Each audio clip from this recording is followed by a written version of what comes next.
പശ്ചിമേഷ്യയിലെ യുദ്ധ സാഹചര്യം മാറിമറിയുകയാണ്. ദശകങ്ങളായി നിലനിൽക്കുന്ന ഇസ്രയേൽ ഇറാൻ ശത്രുത അതിന്റെ ഏറ്റവും അപകടകരമായ ഘട്ടത്തിലേക്ക് പ്രവേശിച്ചിരിക്കുന്നു എന്നതിന്റെ വ്യക്തമായ സൂചനകളാണ് ടെൽ അവീവിൽ നിന്ന് പുറത്തുവരുന്നത്. ഇസ്രയേൽ വ്യോമസേനയുടെ അമരക്കാരനായി മേജർ ജനറൽ ഒമർ ടിഷ്ലർ ചുമതലയേറ്റെടുത്ത നിമിഷം നടത്തിയ പ്രഖ്യാപനം വെറുമൊരു ഔദ്യോഗിക പ്രസംഗമായി ലോകം കാണുന്നില്ല. മറിച്ച് ഇറാനിലെ തന്ത്രപ്രധാന കേന്ദ്രങ്ങളെ ലക്ഷ്യം വെച്ചുള്ള ഒരു സമ്പൂർണ്ണ യുദ്ധത്തിന് ഇസ്രയേൽ സജ്ജമായി കഴിഞ്ഞു എന്ന മുന്നറിയിപ്പായാണ് പ്രതിരോധ വിദഗ്ധർ ഇതിനെ വിലയിരുത്തുന്നത്. ഇറാന്റെ ഓരോ ചലനവും നിരീക്ഷിക്കുകയാണെന്നും ആവശ്യമായ ഘട്ടത്തിൽ വ്യോമസേനയുടെ മുഴുവൻ ശേഷിയും കിഴക്കോട്ട് വിന്യസിക്കാൻ തയ്യാറെടുത്തു എന്നുമുള്ള ടിഷ്ലറുടെ വാക്കുകൾ പശ്ചിമേഷ്യയുടെ ഭൂപടം മാറ്റിമറിക്കാൻ ശേഷിയുള്ള ഒരു സൈനിക നീക്കത്തിന്റെ തുടക്കമാകാം. ഇസ്രയേൽ വ്യോമസേനയുടെ കമാൻഡറായിരുന്ന ടോമർ ബാറിൽ നിന്നാണ് ഒമർ ടിഷ്ലർ ചുമതല ഏറ്റെടുത്തത്. പശ്ചിമേഷ്യയിൽ ഇറാൻ പ്രോക്സികളിലൂടെ നടത്തുന്ന നീക്കങ്ങൾ ഇസ്രയേലിന് വലിയ സുരക്ഷാ വെല്ലുവിളികൾ ഉയർത്തുന്ന 2026 ഈ സാഹചര്യത്തിൽ ടിഷ്ലറുടെ വരവ് നിർണായകമാണ്. സാധാരണഗതിയിൽ പ്രതിരോധത്തിന് ഊന്നൽ നൽകുന്ന നയങ്ങളിൽ നിന്ന് മാറി ശത്രുവിന്റെ മണ്ണിൽ നേരിട്ട് കയറി ആക്രമിക്കുന്ന പ്രീ എംപ്റ്റീവ് സ്ട്രൈക്ക് എന്ന രീതിയിലേക്ക് ഇസ്രയേൽ മാറുന്നു എന്നതിന്റെ സൂചനയാണിത്. ഇറാന്റെ ആണവ പദ്ധതികൾ അവസാന ഘട്ടത്തിലേക്ക് കടക്കുന്നു എന്ന ഇന്റലിജൻസ് റിപ്പോർട്ടുകൾക്കിടയിൽ സമയം അതിക്രമിച്ചു എന്ന ബോധ്യം ഇസ്രയേലിനുണ്ട്. അതിനാൽ തന്നെ തന്റെ സൈന്യത്തോട് സർവ്വസജ്ജരായിരിക്കാൻ ടിഷ്ലർ ആവശ്യപ്പെടുമ്പോൾ അത് വരാനിരിക്കുന്ന വലിയൊരു കൊടുങ്കാറ്റിന് മുന്നോടിയായുള്ള ശാന്തത മാത്രമാണ്. ഇസ്രയേൽ വ്യോമസേനയുടെ കുന്തമുന എന്ന് വിശേഷിപ്പിക്കാവുന്നത് F-35 ആദിർ എന്ന സ്റ്റെൽത്ത് യുദ്ധവിമാനങ്ങളാണ്. ലോകത്തിലെ തന്നെ ഏറ്റവും അത്യാധുനികമായ ഈ വിമാനങ്ങൾ റഡാറുകളുടെ കണ്ണുവെട്ടിച്ച് പറക്കാൻ ശേഷിയുള്ളവയാണ്. ഇറാന്റെ വ്യോമ പ്രതിരോധ സംവിധാനങ്ങൾ, പ്രത്യേകിച്ച് റഷ്യൻ നിർമ്മിതമായ S-300 മിസൈലുകൾ മറികടക്കുക എന്നത് ഏതൊരു വ്യോമസേനയ്ക്കും ബാലികേറ മലയാണ്. എന്നാൽ ആദിർ വിമാനങ്ങൾക്ക് ഈ പ്രതിരോധ കവചങ്ങളെ നിഷ്പ്രഭമാക്കിക്കൊണ്ട് ഇറാന്റെ ആകാശത്ത് നുഴഞ്ഞു കയറാൻ സാധിക്കും. സ്റ്റെൽത്ത് സാങ്കേതികവിദ്യ ഉപയോഗിച്ച് നിർമ്മിച്ചിട്ടുള്ള ഈ വിമാനങ്ങൾ ഇറാന്റെ റഡാർ സ്ക്രീനുകളിൽ ഒരു ചെറിയ പക്ഷിയുടെ വലുപ്പത്തിൽ മാത്രമേ ദൃശ്യമാകൂ. അത് ഇറാനിലെ സുപ്രധാന സൈനിക കേന്ദ്രങ്ങൾക്കും ആണവ നിലയങ്ങൾക്കും മുകളിൽ കൃത്യമായ ആക്രമണം നടത്താൻ ഇസ്രയേലിനെ സഹായിക്കുന്നു. സൈനിക ചരിത്രത്തിൽ തന്നെ ഏറ്റവും വലിയൊരു ഗെയിം ചേഞ്ചറായാണ് ഈ വിമാനങ്ങളെ വിശേഷിപ്പിക്കുന്നത്. ഇറാൻ തങ്ങളുടെ ആണവ പദ്ധതികളും മിസൈൽ നിർമ്മാണ കേന്ദ്രങ്ങളും വെറും കെട്ടിടങ്ങൾക്കുള്ളിലല്ല സൂക്ഷിച്ചിരിക്കുന്നത്. മലകൾ തുരന്നും ഭൂമിക്കടിയിൽ നൂറുകണക്കിന് അടി താഴ്ചയിലുമാണ് ഈ കേന്ദ്രങ്ങൾ പ്രവർത്തിക്കുന്നത്. ഫോർഡോ, നതാൻസ് തുടങ്ങിയ ആണവ നിലയങ്ങൾ സാധാരണ മിസൈലുകൾ കൊണ്ട് തകർക്കുക അസാധ്യമാണ്. ഇവിടെയാണ് ഇസ്രയേലിന്റെ പക്കലുള്ള ബങ്കർ ബസ്റ്റർ ബോംബുകളുടെ പ്രസക്തി. അമേരിക്കൻ സാങ്കേതിക വിദ്യയിൽ നിർമ്മിച്ച GBU-28, GBU-72 തുടങ്ങിയ ബോംബുകൾ ടൺ കണക്കിന് സ്ഫോടക വസ്തുക്കൾ വഹിക്കാൻ ശേഷിയുള്ളവയാണ്. ഇവ മണ്ണിലും കോൺക്രീറ്റിലും അനേകമടി തുളച്ചു കയറിയ ശേഷം മാത്രമേ സ്ഫോടനം നടത്തുകയുള്ളൂ. അതായത് ഉപരിതലത്തിൽ സ്ഫോടനം നടക്കുന്നതിന് പകരം ഭൂമിക്കടിയിലെ ലാബുകളെയും റിയാക്ടറുകളെയും നേരിട്ട് തകർക്കാൻ ഈ ആയുധങ്ങൾക്ക് സാധിക്കും എന്നർത്ഥം. ഇറാന്റെ ഭൂഗർഭ സുരക്ഷാ സംവിധാനങ്ങളെ തകർക്കാൻ ഇസ്രയേൽ തയ്യാറാക്കി വെച്ചിരിക്കുന്ന ഏറ്റവും മാരകമായ ആയുധമാണിത്. ഇസ്രയേലിൽ നിന്ന് ഇറാനിലേക്കുള്ള ദൂരം ഏകദേശം 1000 മൈലിലധികം വരും.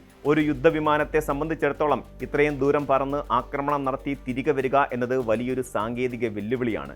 ഇറാന്റെ മണ്ണിൽ ബോംബുകൾ വർഷിക്കാൻ പോകുന്ന വിമാനങ്ങൾക്ക് വഴിമധ്യേ ഇന്ധനം തീരാൻ സാധ്യതയേറെയാണ്. ഇതിനായി ഇസ്രയേൽ ഉപയോഗിക്കുന്നത് അത്യാധുനികമായ ഏരിയൽ റീഫ്യൂവലിംഗ് സംവിധാനമാണ്. ബോയിങ് 707 വിമാനങ്ങളെ പരിഷ്കരിച്ച് നിർമ്മിച്ച ടാങ്കർ വിമാനങ്ങൾ ആകാശത്ത് വെച്ച് തന്നെ യുദ്ധവിമാനങ്ങളിൽ ഇന്ധനം നിറയ്ക്കുന്നു. നിലവിൽ അമേരിക്കയിൽ നിന്ന് KC-46A എന്ന പുതിയ തലമുറ ടാങ്കർ വിമാനങ്ങൾ ഇസ്രയേൽ വാങ്ങിക്കൊണ്ടിരിക്കുകയാണ്. ഈ ടാങ്കറുകൾ ഇസ്രയേൽ വ്യോമസേനയ്ക്ക് നൽകുന്ന കരുത്ത് ചെറുതൊന്നുമല്ല. ദൂരപരിധിയുടെ പരിമിതികളില്ലാതെ എവിടെയും ഏതു സമയത്തും ആക്രമണം നടത്താനുള്ള ശേഷി ഇത് നൽകുന്നു. സ്റ്റെൽത്ത് വിമാനങ്ങൾക്കൊപ്പം തന്നെ ഇസ്രയേൽ പ്രധാനമായും ആശ്രയിക്കുന്നത് F-15 റാം വിമാനങ്ങളെയാണ്. F-35 വിമാനങ്ങൾ റഡാറുകളെ വെട്ടിച്ച് പാതയൊരുക്കുമ്പോൾ വലിയ അളവിൽ ബോംബുകൾ വർഷിക്കാൻ F-15 സജ്ജമാണ്. കൂടുതൽ ഭാരം വഹിക്കാനുള്ള ശേഷിയും ദീർഘദൂര പറക്കൽ ശേഷിയും ഈ വിമാനങ്ങളെ ഇസ്രയേലിന്റെ വിശ്വസ്ത സേവകരാക്കി മാറ്റുകയാണ്. ഒരേ സമയം ഒന്നിലധികം ലക്ഷ്യങ്ങളെ ആക്രമിക്കാനും ശത്രുവിന്റെ വ്യോമസേനയെ നേരിടാനും ഈ വിമാനങ്ങൾക്ക് സാധിക്കും. ഇറാന്റെ തന്ത്രപ്രധാനമായ അടിസ്ഥാന സൗകര്യങ്ങൾ തകർക്കാൻ ടിഷ്ലർ വിന്യസിക്കാൻ ഉദ്ദേശിക്കുന്ന പ്രധാന സൈനിക ഘടകങ്ങളിലൊന്നായിരിക്കും ഈ യുദ്ധവിമാനങ്ങൾ.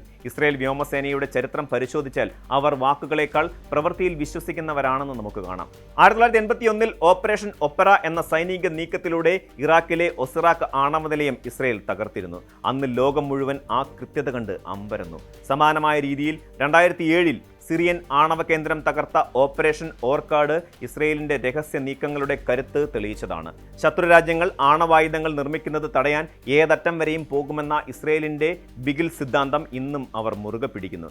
ഇന്ന് ഇറാനെതിരെ ടിഷ്ലർ ഉയർത്തുന്ന ഭീഷണിയും ഈ ചരിത്രപരമായ നിലപാടിന്റെ തുടർച്ചയാണ്. ഇസ്രയേൽ ഇറാന് നേരെ ഒരു സമ്പൂർണ്ണ വ്യോമാക്രമണം നടത്തിയാൽ അത് വെറുമൊരു പ്രാദേശിക സംഘർഷമായി ഒതുങ്ങില്ല.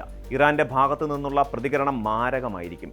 ആയിരക്കണക്കിന് ബാലിസ്റ്റിക് മിസൈലുകൾ ഇസ്രയേലിലേക്ക് തൊടുത്തുവിടുമെന്ന് ഇറാൻ നേരത്തെ തന്നെ മുന്നറിയിപ്പ് നൽകിയിട്ടുമുണ്ട്. കൂടാതെ ലെബനനിലെ ഹിസ്ബുള്ളയും യമനിലെ ഹൂതികളും ഈ യുദ്ധത്തിൽ പങ്കുചേരും. ഹോർമൂസ് കടലിടുക്ക് ഇറാൻ ഉപരോധിച്ചാൽ ലോകത്തെ എണ്ണ വിതരണം തടസ്സപ്പെടുകയും ആഗോള സാമ്പത്തിക രംഗം തകരുകയും ചെയ്യും. ഈ പ്രത്യാഘാതങ്ങൾ അറിഞ്ഞുകൊണ്ട് തന്നെയാണ് ഇസ്രയേൽ വൻതോതിലുള്ള പടയൊരുക്കം നടത്തുന്നതും. തന്റെ രാജ്യത്തിന്റെ നിലനിൽപ്പിന് ഭീഷണിയാകുന്ന ഒന്നിനെയും അനുവദിക്കില്ലെന്ന ദൃഢനിശ്ചയമാണ് ഇസ്രയേലിനെ നയിക്കുന്നത്.